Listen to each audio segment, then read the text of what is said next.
This is Money Moves on VSiN, the sports betting network.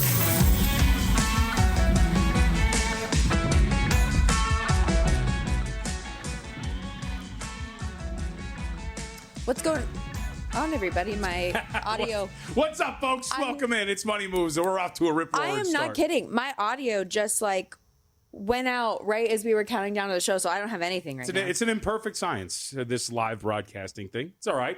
That's Okay. Stormy. I'm John. So let me take out my noise-canceling earpieces she so that I can actually hear you in the studio. Hello! There we go. Welcome to Money Moves. He's Jonathan Von Tobel. I'm Stormy Buonantony. And my voice is out, too, so that's just nail in the coffin for me today right off the bat. We're 30 seconds into the show. I'm all right. That's all right. I'm fired up. I'm ready to go. I'm sure a lot of people are going to be happy to hear. I'm ready to put the show on my back and really plow through what is going to be a fantastic 2 hours. Before we get to our rundown, I know you're very excited about this morning game that we have in Major League Baseball as part of I believe it's a doubleheader. I got confused this morning because there's a bunch of extra games. We have two doubleheaders we have two doubleheaders. So I actually forgot that there was one this morning before you just came in and said, "You're ready to talk about this, right?" And I was like, totally. So Minnesota, Baltimore, Dean Kramer is going to get the start. We saw this open overnight at like minus 115. We're up to $1.20 in favor of Baltimore. I don't think it's like entirely surprising. You look at Bailey Ober and the numbers, what you see is what you get. 350 ERA, 365 fielding independent. I am somewhat surprised, and it's not like a big move, but I am somewhat surprised at the market move in favor of Dean Kramer. It's not like he's great. 5.24 ERA, 4.89 FIP would tell you like he deserves a little bit better, but not one in which I am like running to go and back Baltimore in this spot. So I guess if maybe you feel like these two teams with these two starters are equals with one another, then I think maybe you price it a little bit better. But that is also going to be something worth monitoring. And I would like to, in a professional sense, also say that my audio just went out, and I am totally deaf right now. What is happening we're having right an amazing now? Meanwhile, right now. I'm totally talking into nothingness. A little inside baseball. I got the quick change on my mic pack, and now we're locked and loaded. We're good to go. But I was moments after, before we came on air, I was bragging about how that specific mic pack that we have is the one I really like and that I find supreme. So here we go. To continue your thoughts on this game, though, this is the same pitching matchup that we saw between these two a week ago. Kramer pitched 7 innings of 3-hit, 2-run ball with 8 strikeouts. Orioles still lost the game, 5-2. And that can happen when you have a bullpen ERA over 5 that is the 4th worst in all of baseball. I was looking at a couple numbers here.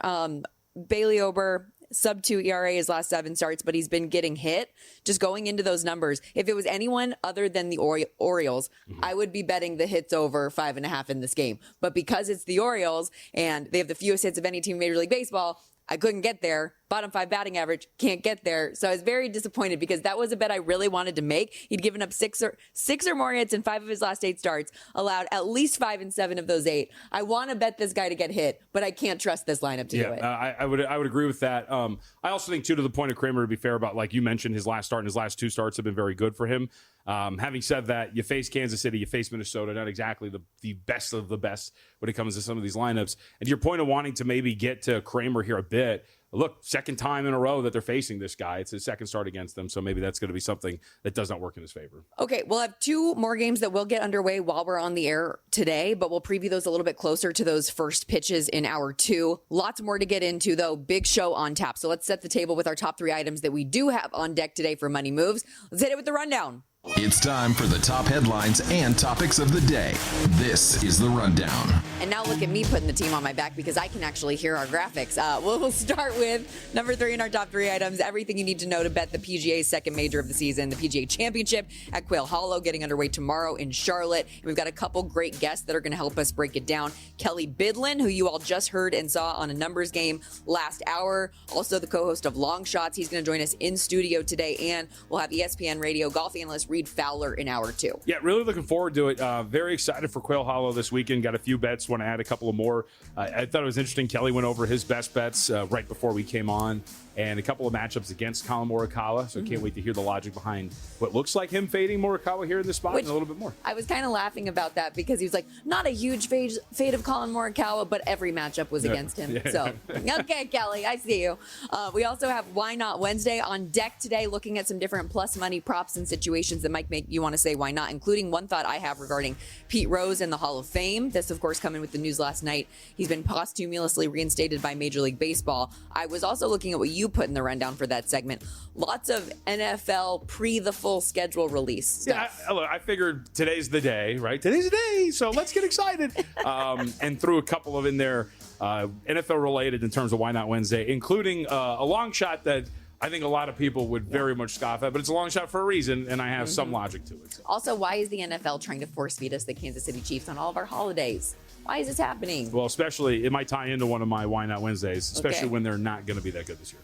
Word up. And last but certainly not least, yes, we're going to be talking plenty of NHL and NBA playoff today, previewing the 4 games that are coming up on deck, as well as a recap of what happened last night, which is where we're going to start with the Cavs. And I wrote here, injuries or excuses in Cleveland, JVT, because the Cavs were as high as minus 600 favorites to win this series. They are now out in 5 against the Indiana Pacers, 114-105 the final score last night, despite closing an 8.5-point favorite in the game. Yep. Total goes under. But a lot has been made throughout the course of the series about the injuries. Darius Garland, Evan Mobley, DeAndre Hunter, obviously what happened with Donovan Mitchell. But they were all on the court last night. Mitchell has 35-9. Mobley's got 24-11. They led by as many as 19 in the game.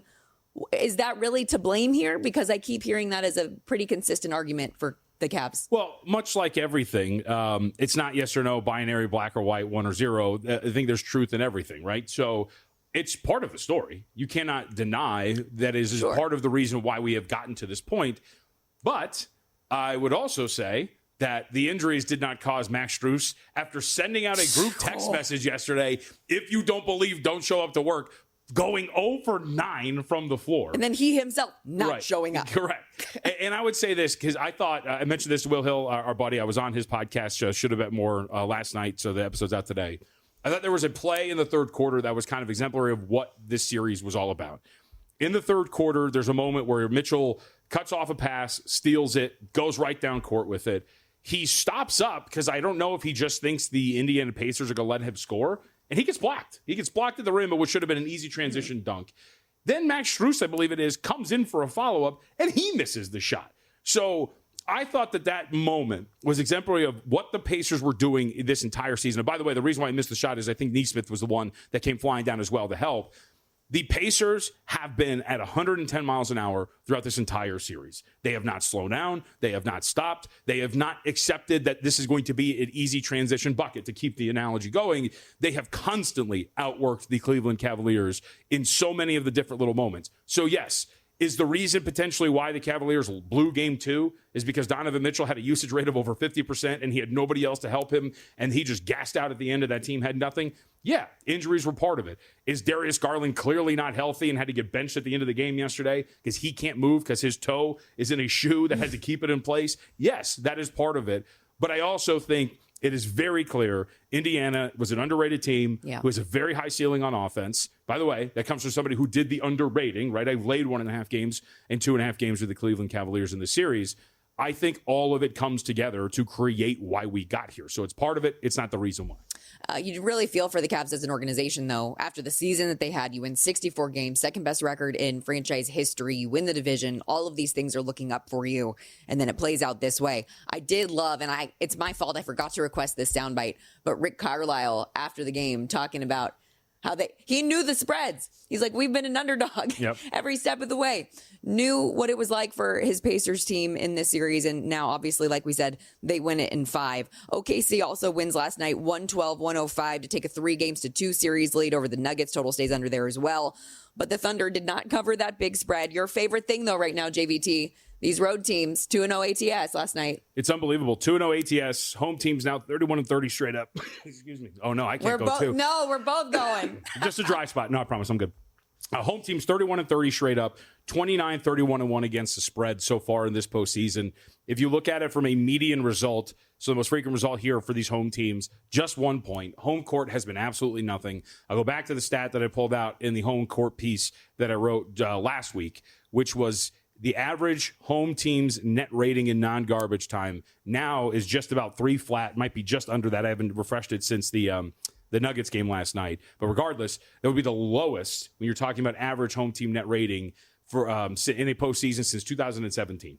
Home court has really been nothing at all. You see the two road teams get it done yesterday from a cover standpoint. One of them wins outright. So now it's going to be interesting because a road team has a closeout opportunity in this series in OKC as they are 4.5-point favorites in this potential closeout game next time around. But that was a great game last night. Both games were absolutely fantastic. And what a performance from Jokic doing what he did yesterday. I was amazed. I thought they were going to pull it off. When he hits that pirouette three-point shot at the top of the key. I loved the call, too. Joker's wild. Yep. It was so good. I was amazed by it. And I think there's definitely some key numbers we can talk about for this series that to spin forward really do paint the picture of there is one aspect of this series the Thunder have been having their way. And I think it's a reason why they were up 3-2 at this point right now. That'll be a good conversation. I heard this morning when I was getting ready, someone say it was championship level play from the MVPs, talking about Shai Gilgeous-Alexander and Nikola Jokic, but it was not championship level play for both of these teams. And I think that's what we've come to expect, though, from the Nuggets as a whole, a team that you have not liked this postseason. No, I mean, and look, I think there's a reason why. The team, I mean, we're looking at them right now. Look at this game last night.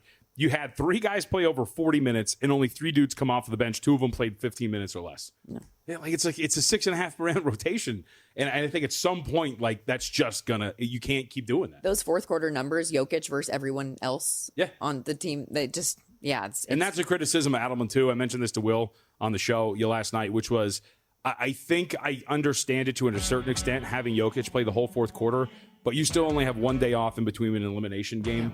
I don't know if you burn that card, and sure enough, now coming off of 44 minutes of 1 day arrest, he's going to have to save their season. We did a good job betting the NBA and NHL playoffs last night. We'll see if we can push it forward to tonight. 2 more big games in each of those respective postseasons on deck this evening. We'll get into it all next. We're just getting started here on Money Moves. We will get you a new Mike Pack stat.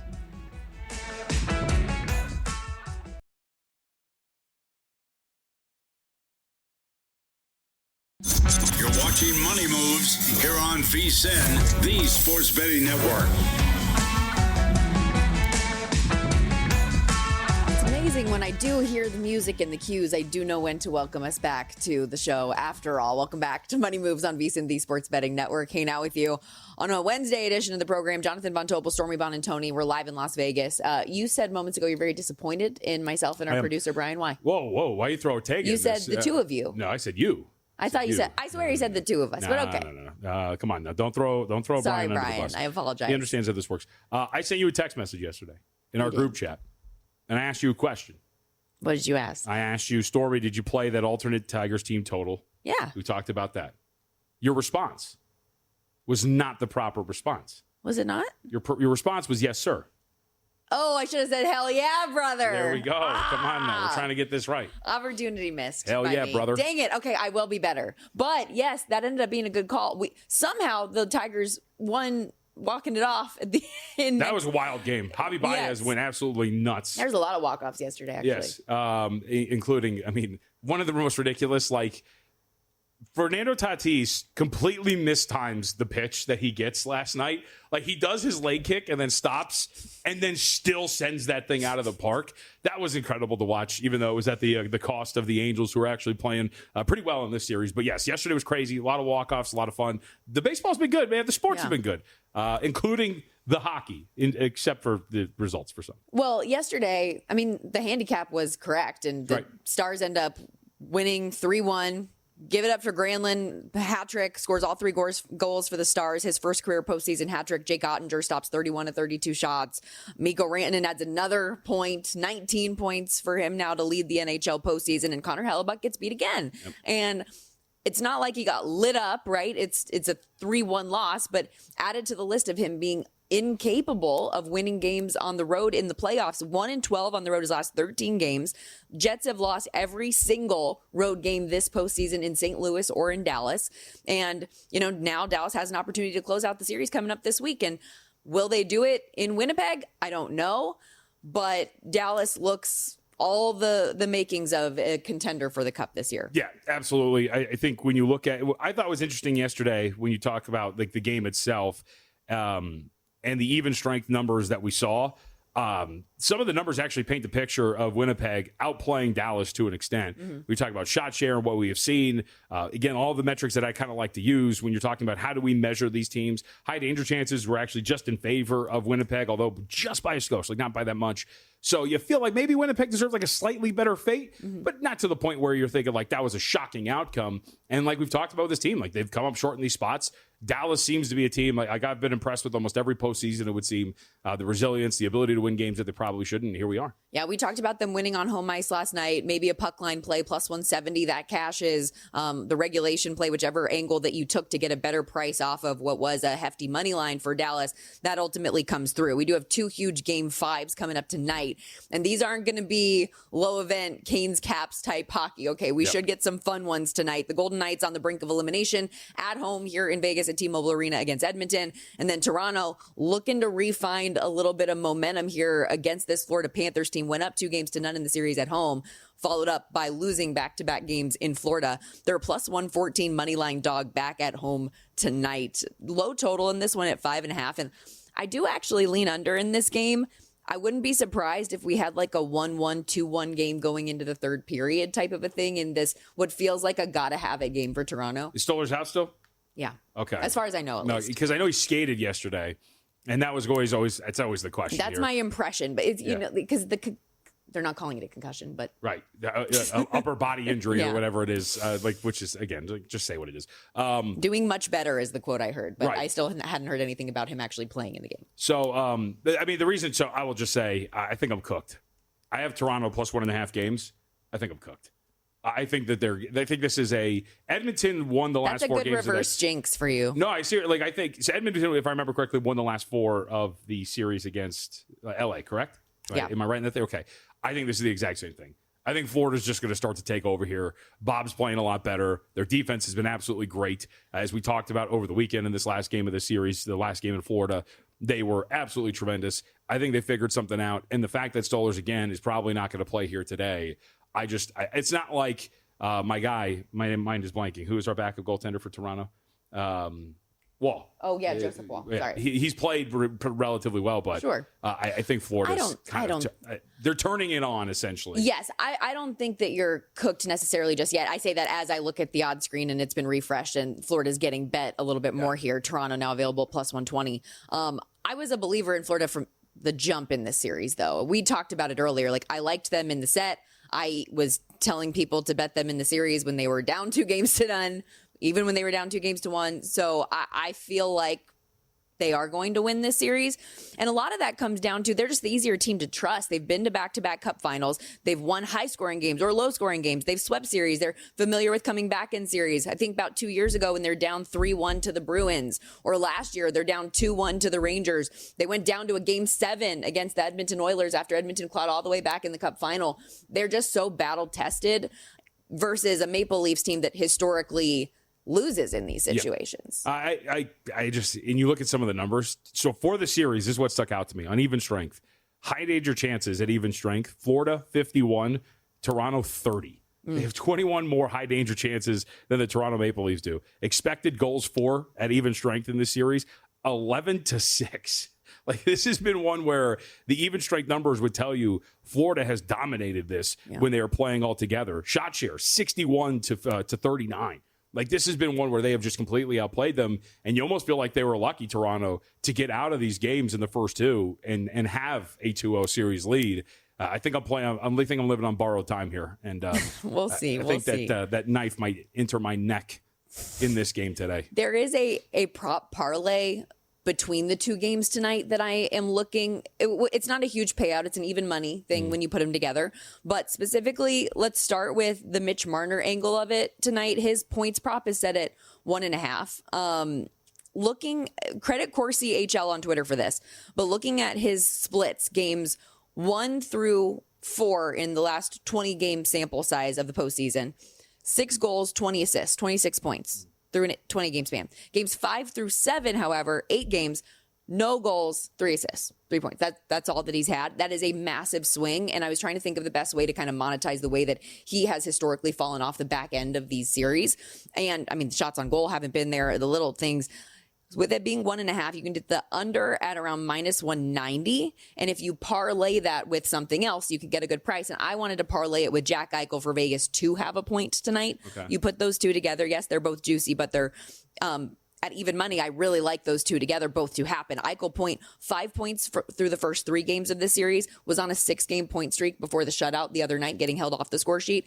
How Bruce Cassidy is going to shake up the lines could potentially impact that, but he is a monster facilitator regardless of who he plays with. He is second in the playoffs only to Connor McDavid in passes leading to shots and has the highest number of assisted high danger passes in the playoffs. So passes that directly lead to a high danger scoring opportunity. I think it makes a lot of sense, especially if Eichel's been playing that well, despite the fact that a Vegas Golden Knights offense that we've talked about a lot has been very hit or miss, especially times of the series. Game 1 from second period on, this last game, game 4.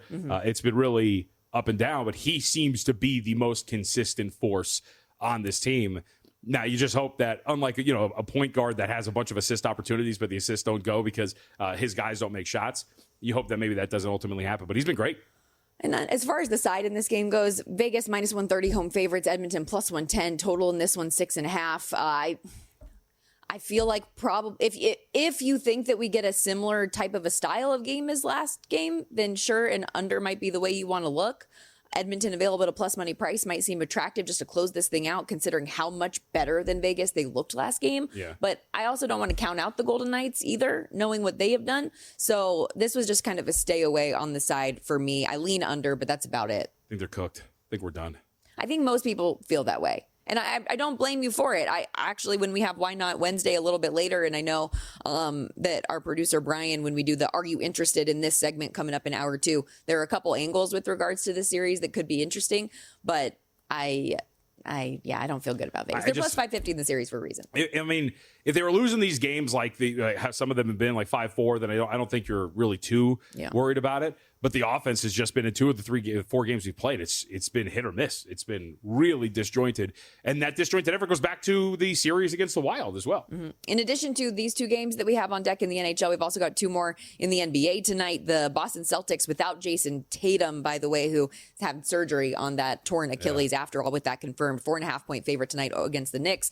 The Timberwolves laying 11 against the Steph Curry-less Golden State Warriors. And the NBA playoffs with them all heating up. You got to check out our partner Profit X, who's offering the best odds on the playoffs all postseason long. Profit X, a peer-to-peer sports betting exchange available in 40 plus states. You'll be able to make your sports picks against other groups of fans rather than against sports books.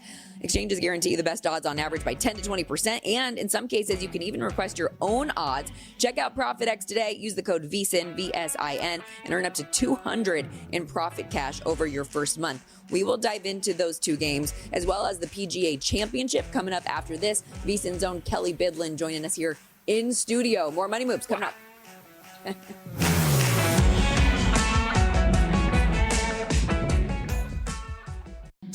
You're watching Money Moves here on VSIN, the Sports Betting Network.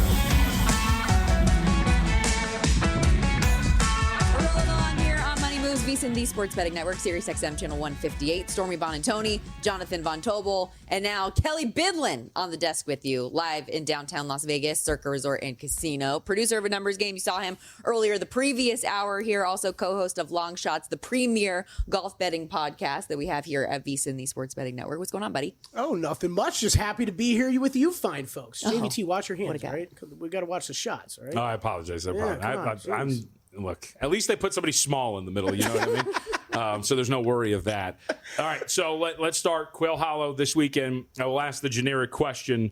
I might know the answer because I listened to Long Shots on my way in. Oh. How impactful will the weather be this weekend? Look, I think it will be. I think it's going to matter more over the weekend for actually affecting the tournament negatively. I think what you're going to get early is likely all this rain that we've seen early in the week is going to soften things up. It's going to actually make the course play a little easier for most folks.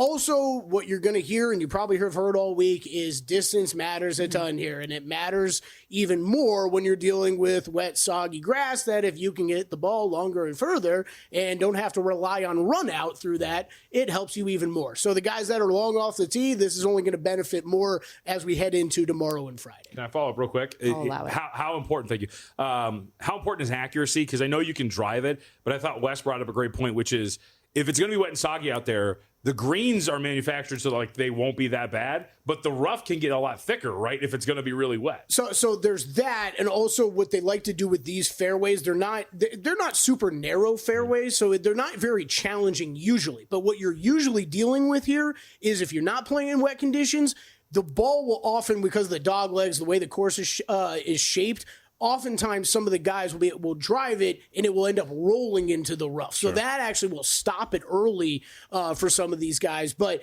I'm actually interested in how much accuracy is going to end up mattering, because we have seen Quail Hollow over the years with a lot of golfers like Rory McIlroy, who's won here 4 times, take the attitude, much like he said a week ago, of I'm going to hit driver, I'll figure it out basically once I get up there and see where the ball's at. That has been Quail Hollow for many years because the rough wasn't very penal. If you're watching at home right now, though, you'll see that 2.75 to 4 inches. Well, at some point, the rough's going to be grown out to 4 inches, and that's probably going to be Saturday, Sunday, over the weekend. It will get that tall, but the rain is helping that, JVT, to your point. It is going to get that tall. Usually this is playing about 2 inches when they had played the Wells Fargo Championship the past couple years. So I'm interested to see, and I think it's one of the bigger unknowns for a lot of us at handicap golf heading into this tournament, is how much more penal that rough is going to be. Maybe it's not much. Maybe it's a big deal. Stormy's a big Poa Trivialis guy. Like you gotta love the grass names in the golf. Beautiful. You really do. Yeah. I prefer Your favorite grass? I just prefer Bermuda. Oh, okay. Really, that's my It's go-to. not that time of year, Stormy. You got to wait till later in the summer for the Bermuda. I love the Florida swing. You know, what can I say? Let's get into Rory McIlroy, who you just mentioned. Obviously, atop the odds board with Scotty Scheffler, the history that he has had at Quail Hollow, but also a guy that at such a short price is hard to bet. What are some angles that you have had to back a guy who's had so much success here? Yeah, it's this is kind of the line I keep saying about this tournament, but I think it goes back to the Masters. We had a great Masters, right? It was awesome. It was fun to watch. Maybe it was better for those of us that had Rory McIlroy tickets, but I think you're looking at a similar golf tournament this week where it is going to be a great event to watch on TV. I think we're going to have a lot of fun watching this tournament, and that's because the guys that are at the top of the odds board, the guys that we expect to play the best, a lot of them are coming in their best form of the year. Rory has that Masters now under his belt. We've seen him win multiple times on tour this year. You've got Justin Thomas coming in off a win recently. Bryson DeChambeau coming in off of 2 wins. Scotty Scheffler just won the last time he teed it up. So you've got all these guys at the top of the board that we all loved at the Masters playing arguably even better heading into this major. So from a betting standpoint, Stormy, I think when you're looking for an outright winner, to me, it is very difficult to look very far down the board this week. And I know that sucks for everybody that likes to hit 60 to 1s. I know it's fun. Believe me, I do this every week. It's fun to hit 60 to 1s. But winning's winning, and that's what you got to care about most. That's why I don't feel like an idiot. I told Stormy yesterday, I feel like I have to have Rory on the card, just given the way he's been playing, the fact that he has dominated this course. I feel like there's maybe something freeing about finally getting the monkey off your back over at Augusta, now approaching a course you've dominated this way. Although I did not like his answer. He was asked today or yesterday. I was just going to pull that up. Which one? With the one where he was asked which which part of another golfer's game would you take? And he's like, none. And I'm like, all right, relax, Rory. All right, so how deep are we going? If we're not going that deep, where would you draw your arbitrary line? I mean, I really think that there's some wild cards. I think the one guy that has not been discussed positively once this week, from what I've heard, yet the sports books refuse to boost him into the 20s. One, Jon Rahm. Rahm has had an interesting career so far on LIV. He is top 10, I believe, every tournament he's teed it up in. He hasn't won, though. And when we talk weaker fields over in LIV, we were all expecting Jon Rahm to win every other week when he went over to LIV. That really hasn't happened yet. Iron sharpens iron, baby. There's no iron out there. That's right, no iron. And the books do not want to put a 2 next to his name. So that one is maybe the most interesting to me from an odds perspective. But I think Xander Schauffele, also coming into form right now. Remember, he was dealing with a rib injury over the wintertime, and he started off this season slow. I'm not a pro golfer, but swinging a golf club with a broken rib sounds pretty painful, right? So I think that one checks out. But he has been playing a lot better recently. I am not involved in the outright market with him, but I love him as a top 20 play this week. I think if you're looking at that or in matchups, I expect him to have a good event. He's finished second at this course the last 2 times he's played, won the PGA Championship a year ago, coming in off of finishes T11 last week, a T18 at the RBC, T8 at the Masters. His game's coming together right now. I think he could go out there and win it. I think Justin Thomas could win it. I think Ludwig could win it because I respect the talent that young guy has. Tommy Fleetwood. After that, Tommy Fleetwood ain't winning it. After that, man, I don't know how much further you can go, John. I really don't. I expect it to be a group of probably about 7, 8, 9 guys. Wow. You're making me feel good because I put 2 top 20s in for Xander Schauffele and Shane Lowry. And so the fact that Xander's somebody that you like makes me feel good right now because I'm not as deep in the weeds as you guys are, which, by the way, the Long Shots podcast available now wherever you get your podcast, download, subscribe, like, all of those good things. Last couple minutes here, let's shift gears to the NBA. We do have 2 games on deck, each involving a team without their star. Jason Tatum needs surgery on that torn Achilles. He is out. Celtics still a 4.5-point favorite in that winner go home game 5. The Warriors, meanwhile, facing elimination without Steph. They are getting 11 in Minnesota. Yeah, these are, I think, 2 tough betting games tonight. Man, if you are interested in the Celtics, go bet it now because Circa right behind us just went to 5.5 on the Celtics side. So I guess we're expecting a rebound there. This one I think is tough because what's the one that everybody made a big deal out of in the first few games of this series? It's, Boston shot like crap from 3, and then they shot 50% from 3. There's nothing changing about this team. JVT, you know that. Tatum in, Tatum out. They're still going to launch a bunch of threes. And I think there is probably a little value on that Boston side if it's under 5. I could easily see them showing up, putting up a bunch of threes, a lot of those going down, them picking up a win, and then New York's got to go close this thing out back at Madison Square Garden. So it would be slight lean to the Celtics, slight lean to the under for me. Not going to be involved in that one, I think, tonight, though, Stormy. I'm going to play the team total over on the Timberwolves. This Warriors team, just hurting right now with no Steph. I'm not going to lay the big spread, even though I think there is a chance that gets home. I think we see a lower scoring game again. You're seeing the total set around 202, 201.5 in this game. I don't really even want to mess around with that total because I could see a situation where it is a Minnesota. They throw up 115 points and Golden State throws up 90. I think that's definitely a possibility. So I don't really want to mess around with the game total. But I think I'm playing team total over 106.5 on Minnesota. They're starting to click right now. Everything coming together. And I think when you're asking what do we expect from Jimmy Butler, it's to carry so much of the load offensively. It naturally takes away a little bit of what you're able to do, put up on the defensive side of the ball. So I think even with Steph out, that defense is hurt a little bit more. You got to play Jonathan Kuminga a little bit more where he's more effective on the offensive side, not as effective as some of the defenders you could throw out there. So I like the Timberwolves over their team total tonight. All right. Anything in Oklahoma City, Denver in a potential closeout game for the Thunder? Oh, boy. It's just all these Thunder tickets, JVT. The stress is adding up. That was a big W last night. Me and you both. I got a plus 110 on them to win the West. Let's do this. Yeah, there we go. I've got several bets. Yeah, and then bet them last week to win the final. So, look, I will be rooting for that. I do think if this gets to 5 most places tomorrow, I might take a little at Denver plus 5. Hopefully thread the needle. That would be awesome. Catch the middle and win both. That would be great. But I do, all the respect I got for Jokic, I think them going home, I think this will be a tough place for Oklahoma City to close things out. And then, man, it's going to be a very, very stressful game 7 if Denver ends up winning that game. But I do think Denver, if you're looking at 5, something like that tomorrow, I will probably end up on that side. I know it's not a big price difference, but were you surprised that the Knicks were shorter than the Pacers? A little bit, yes, and I think we will be on the no, not necessarily because I think they will be the favorite in that series. JVT and I were talking a bit about this yesterday, so that probably checks out with the 3 teams still left remaining. But I think I will likely be on the Pacers in that series, if that is the series that is. Kelley, this is awesome. Thank you, buddy. Appreciate it. Of course, anytime. Kelley Bydlon. Make sure you check him out each and every weekday, Numbers Game, alongside Gil Alexander, and download, subscribe, the Long Shots podcast on VSiN. We're going to take a quick time out when we come back. Why not Wednesday? You don't want to miss it.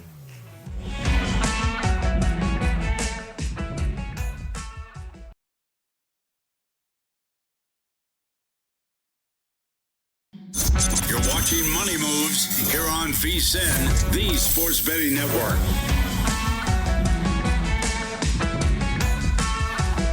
upcoming Preakness Stakes with First Bet and get rewarded. New customers can use the promo code VSIN200 to score a 20% rebate on all wagers their first 60 days, up to $200. It's win or lose. You're getting paid. Download the First Bet app or visit first.com/bet. Use a promo code VSIN200 to get started today. Again, that's first.com/bet. Promo code VSIN200. Oh, am I just supposed to read this? Oh, okay. You told me you had news. Well, yeah, but usually the host tease you up. I didn't know what was going to happen. I'm just going to lay out for a minute, let you have your time to shine. Usually that is communicated prior to the start of the show. Listen. You're still just mad at me about how we opened the show when I didn't know we were on the air. That's not my fault. I mean, look at the way I operate. There's no way I would be mad about the logistics of a show and not operating properly. All right, so we have a Steph Curry injury update from the Golden State Warriors themselves. Golden State Warriors guard Stephen Curry, who has missed the last 3 games due to a strained left hamstring, has been reevaluated. Oh, boy. The reevaluation indicated that Curry is making good progress in his recovery. He has been cleared to participate in light on-court workouts, including shooting drills. He will be reevaluated again on Saturday. So, not only will he not be available tonight, but... He'll be reevaluated after they are eliminated, yes. So, is what it is, unfortunately. Happens. I mean, as we said, the great clip of Anthony Edwards telling Gary Payton, we know what you're trying to do, trying to get to a game 6 so Wardell can come back. And Gary Payton admitted, yes, that's exactly what we're trying to do. I don't think they get there. Looks like people were taking those 11s, though, with Golden State, at least early here. We're sitting at a 10.5 largely. Yeah, I think that makes sense. Look, as we have discussed many times on the show, home court really hasn't been that strong. The Timberwolves have been an odd team in that they have had success in pressuring this rim defense for Golden State, but they have not been shooting the ball particularly well, and their offense has been just Jekyll and Hyde, just all over the place. The defense has been consistently great, though. Would it really be that surprising if this is a 7 or an 8-point win for Minnesota where they just kind of keep the Warriors at arm's length the entire time, but never really threaten to cover such a big number? I think that would make some sense. I personally think that coming back home, finally getting the cobwebs off of some of the, it's the cliche, right? Role players play better at home.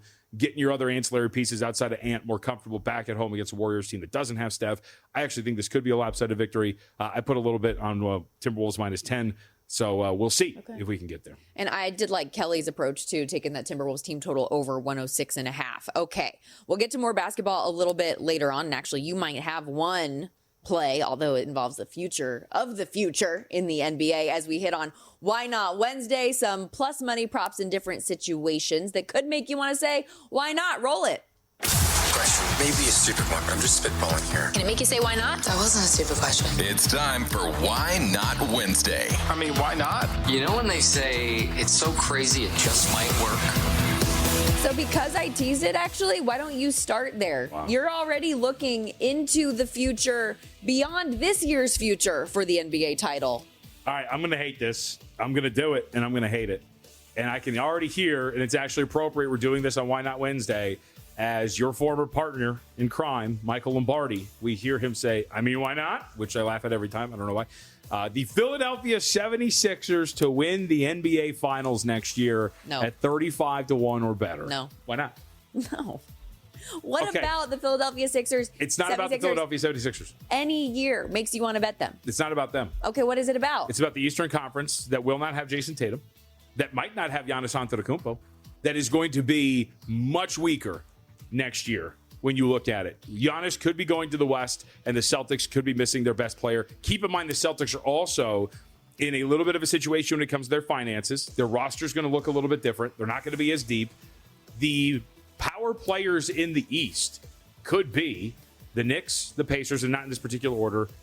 The Celtics, maybe. They're at 12-1, 11-1 to win the NBA Finals next year. And then what? Who is the power player in the Eastern Conference? Because remember, even with Milwaukee, you could say, what about Dame? Dame's also recovering from a torn Achilles. He's not going to be there. The Bucks, if they don't have Giannis, are going to fall completely off the map. There is a very massive vacuum of power, if you will, or an absence of power, wrong word, at the top of the Eastern Conference, the way it's looking right now, especially if Giannis is gone. And you know who could step in to fill the void? A team with Joel Embiid, Paul George, and whoever they're using with their top 3 pick. Keyword could. I just have no trust in anything about Philadelphia ever. I understand the argument and I understand the price point, but I'm not going to. I'll use another Michael Lombardiism. I'm not going to. I would rather donate to St. Jude's then place a bet on the Philadelphia 76ers. Going to be the 1 seed. We also got some news last night in Major League Baseball, a historic decision by Rob Manfred to reinstate Pete Rose, Shoeless Joe Jackson, and many others after their lifetime bans from the sport. Pete Rose, the lifetime ban, meaning away from employment from baseball, which to me never should have had any impact on the Hall of Fame in general. And so can you say why not to the Baseball Hall of Fame committee actually doing the right thing for the all-time hits leader, or even posthumously. Why can't I use my language? In the Hall of Fame in 2027 when the committee has the opportunity to. This might be an unpopular opinion, but I don't think he should be in at all. Look, you are a manager of a baseball team and you bet on baseball. You can't do it. It's not one of these things where, a lot of these people are like, well, betting nowadays, yeah, that's fine. There's one rule. Right? You could have bet on anything else. There was one rule. And as a manager, you bet on games you were involved in. But so here's my question. Can't do it. But from the Hall of Fame standpoint, does that change what your impact to the game was when you were a player? Can you not on the plaque just put also served a lifetime ban for Sure. I think that's what I mean by that. That's probably a fair middle ground. Yeah, I feel like that's how it should be. Is he should be in the Hall of Fame. He is the all-time hit king, and then on the plaque you have also, delivered a lifetime ban to Major League Baseball for gambling on baseball. I think that's a fair way to maybe meet in the middle. What irritates me about this conversation is I think it is a straw man to say, well, look at sports gambling now, when that is not. That's not what we're talking about here. This guy had a rule that he broke, and if baseball feels like he should not be in a certain position because he broke that rule, then that's the way that works. But to and your even point, with it being legal, you still can't do that as a coach. You still can't bet on baseball. It's not like that rule has changed. Yeah. So, look, to your point, if you want to put him in and it's part of the story and include it, maybe you do that. But I'm more in the camp of, look, if baseball wants to deem that this is not going to happen because of the rules that he broke, I don't think there's really a strong argument against it. And you can't point to the state today and say, see, it doesn't make any sense. It's a complete different argument. Okay, I'm going to go back to back here quickly because this one will be fast. Can you say why not to a Panthers-Oilers Stanley Cup final rematch? We talked about this briefly yesterday. When I was on a numbers game with Gil Alexander the other day, he asked me who I see in the final, and I said I could very well see a rematch here. 6-1 would be the price for each of those teams to win their respective conference parlay together. No, man, I'm with you. I think that this is probably what we're headed for. The Oilers are playing such good hockey right now. What are they? They ended the season on that 11-5-1 run, obviously up in this series in the commanding lead over the Vegas Golden Knights. Their defense seems to be playing much better than what the thought was going to be heading into the postseason. I think that this very much seems like a team in Edmonton that is kind of turning it on at the right time and be like, no, we're going to make this run again. We're going to get this done. And we will always have the best player, right? That's a fair thing to say. Anytime they hit the ice, they were going to have the best player against anybody. And then on the flip side, as we're talking about with Florida, dude, that team, I don't know what it was about maybe just going back home against Toronto. That team turned it up defensively the last few games, and I've been wildly impressed with what they've been able to do. And I'm very curious because on the other side is a team that is disappointed every single time, despite the respect you've mentioned a bunch in Carolina. And if there's going to be a team you trust, it's going to be Florida. Yeah, it's crazy. The Canes just is year after year. Granted, we still got a lot of hockey still to come, but I could very much so see that again, 6-1 the price. And for the Oilers, what you said about the defense is well taken. And if their goaltending can continue to stand up, this is a team that if they don't even have to outgoal anybody, it's poised for a potential run. Okay, you have a few in the NFL, so let's go with it with whichever ones you want to do, or maybe multiple. Okay, let's go with, first off, we'll go with the sexy ones first, the big ones. Can we go to the AFC West, please? Kansas City Chiefs. We talked the other day about when you bet win totals, maybe look alternates, right? Because generally you're not going to fall in the same area. So I got a couple alternate win totals. We'll start with the Kansas City Chiefs. Why not under 9.5 wins at 2-1? Travis Kelce's last year of his career, and you think they don't get double-digit wins? This team was the rabbit's foot finally fell out of their ass in the Super Bowl. Sure, I mean, lots of close games they played throughout the year. And realistically, you cannot continue to operate at that level. Again, realistically, I understand what this team is, but you cannot continue to win coin flips at that rate. They are a team that found themselves in those coin flips in almost every single game. And if they're the same team as they were last year, generally, then you're probably going to get the coin to start going the other way. The division is just better. The AFC is a bear as a whole. And if that regression just hits, and by the way, we should just note, they've been a very fortunate team for their key players when it comes to injuries as well. You're a 49ers fan. You saw the reverse side of that. These long postseason runs, they are not really great for longevity when it comes to your rosters.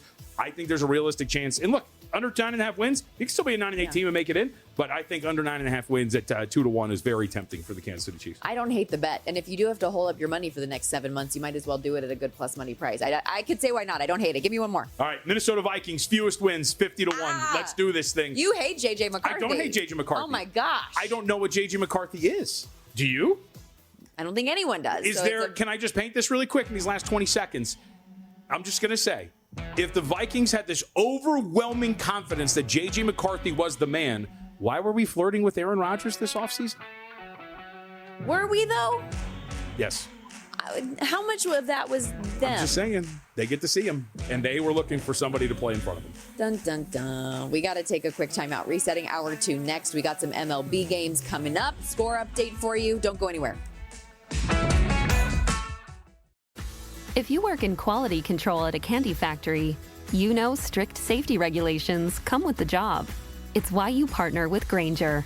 Grainger helps you find the high quality and compliant products your business needs to inspect, detect, and help correct issues. And the sweetest part is, everyone gets a product that's as safe to eat as it is delicious. Call 1-800-GRAINGER, click Grainger.com, or just stop by. Grainger, for the ones who get it done.